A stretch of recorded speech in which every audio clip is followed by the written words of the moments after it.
Saya duduk terus Bapak menanyakan ada kejadian apa di Magelang. Saya jawab tidak tahu. Terus Bapak diam, terus tiba-tiba menangis yang mulia sambil kelihatan emosi sekali. Terus menyampaikan kalau ibu sudah dilecehkan oleh Yosua. Setelah itu beliau menyampaikan mau panggil Joshua. Saya diminta untuk backup dan mengamankan. Kamu backup saya, amankan saya.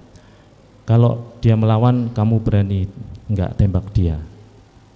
Setelah itu saya jawab, saya tidak berani Pak, saya tidak kuat mentalnya, seperti itu yang mulia. Artinya terdakwa Ferdi Sambo kalau dia melawan, kamu berani tembak dia atau tidak? Kalimatnya begitu? Betul yang mulia. Bukan jadi, hajar? Tidak ada kalimat. Tapi tembak? Kalau dia melawan, kamu berani enggak tembak dia, seperti itu. Kamu berani enggak untuk tembak? Kalau dia melawan. Korban. Kalau